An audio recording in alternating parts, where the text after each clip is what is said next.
Okay, so we'll get started. We've got our gloves on. We're going to empty our dry ingredients into the bowl. It doesn't matter which one you empty in first. We're going to mix them all together. All right, there's your baking soda.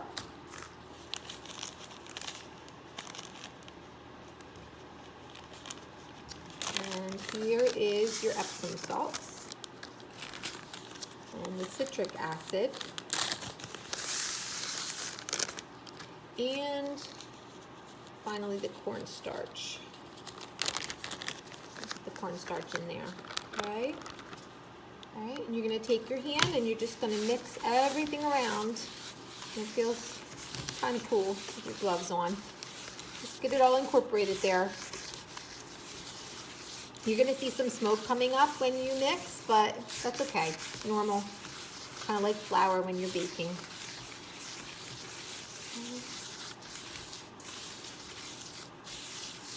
All right, next you're gonna take your little vial of oil, okay? And when you open this, you're gonna see that there's a little dropper lid on there. That's gonna help your oil come out slowly and to drop so you can evenly distribute it into your mix. That's what you want. You don't want all the scent being in one spot. So we're gonna, rather than just pouring it out, we're gonna turn it upside down and we're just gonna start tapping it. And we're gonna tap it and it's gonna all drip out, drip slowly into your mixture. You can probably see the little dots there of oil.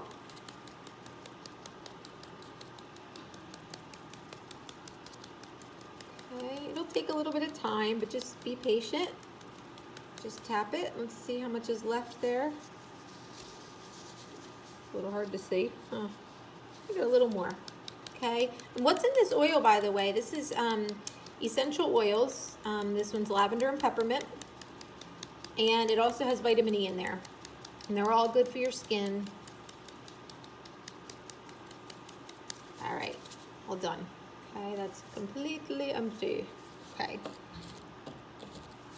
So we're gonna take it all, start mixing in.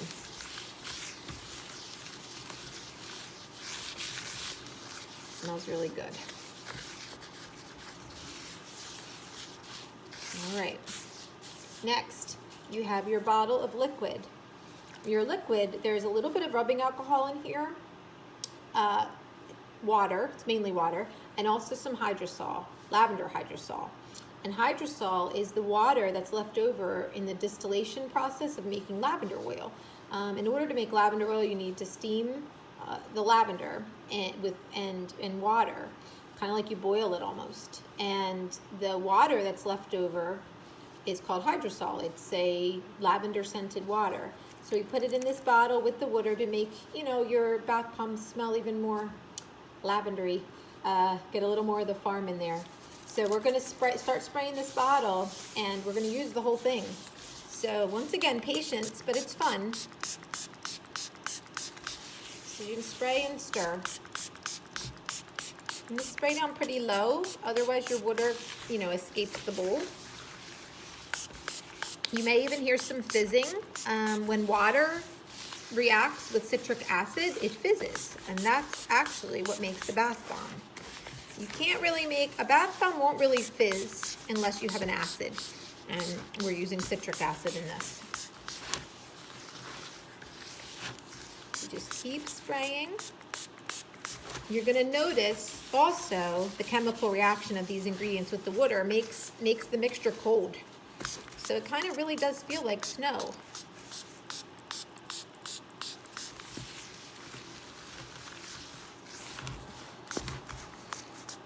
You're really gonna smell the scent when you start spraying. You're really gonna smell what it's gonna smell like when it hits the bathtub. Okay, so just keep working. You don't wanna leave this sit. You wanna keep working.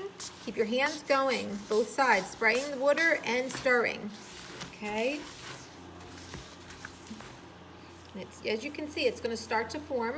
It doesn't need to be perfect, but you know when you make a sandcastle, if it doesn't have enough water, it's going to fall apart.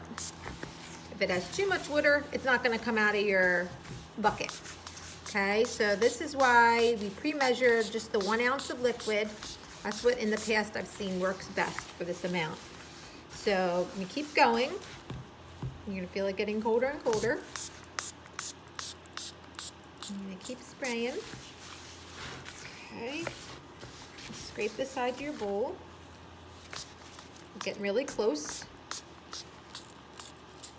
Okay, you'll notice your spray bottle will get harder to push because there isn't as much water in there to move through. And you just, there we go. You just do the best you can. Get the rest of it out of there. Once it starts to form like this, you're good. You put a hand in there. Looks like a snow angel. It's starting to pack.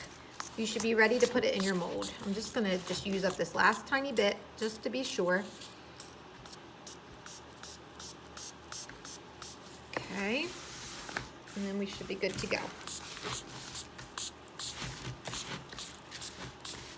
Okay, all right, so we're gonna take a little more. There's a little more left in there. Okay, I'm stirring it around. Okay, you just keep on clumping it. So you're getting some clumps. That's perfect. Okay, now you're gonna take your mold. You have 2 sets because 2 halves make a whole. There we go. All right, we're gonna pack this in here. Pick it up with your hands, pack it in. Not super, super hard, like a medium pat. You're gonna overflow it. See how it's overflown? Okay.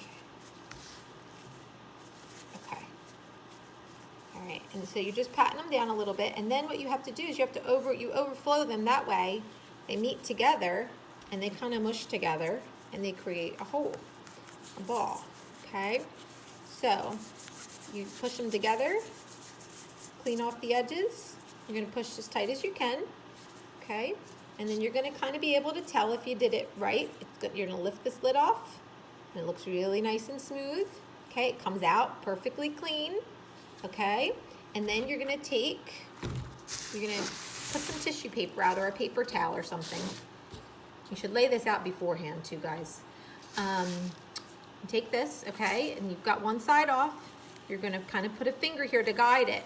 You're gonna roll it over, and then you're gonna lift it off. Okay, and there's your first bath bomb. So once again, we're gonna overfill them.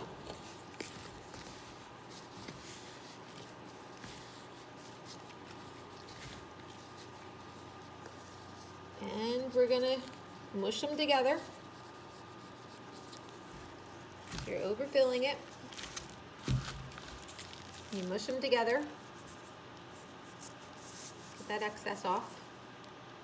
Take the lid off. Okay, and then you're gonna put them down. You're gonna guide it down. Just have to be very gentle and be patient.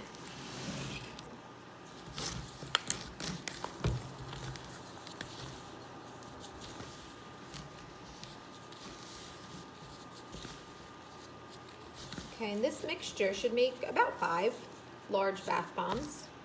Okay, so we got overfilled. I'm gonna mush them. Match up your edges, otherwise you're gonna have a lopsided one. This will work though.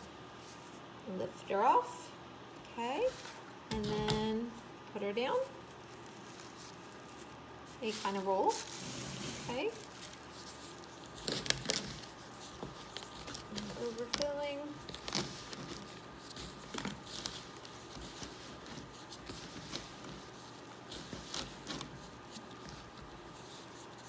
Overfilling once again.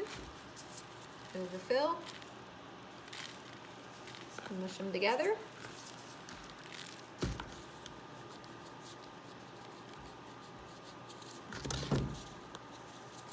Very, very much like building a sandcastle. Okay, lift her off, over, voila, all done. Okay, I'm gonna do my last one.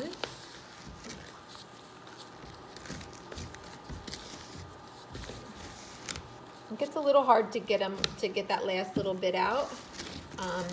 If you don't feel comfortable doing it, you could do 2 halves. and make half bombs. That's what I do. So put this half, press here.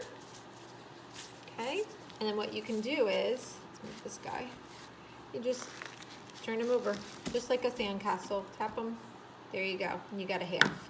And then the same thing goes with this one. So, yeah, because you might not have quite enough to do totally overflowed for 5.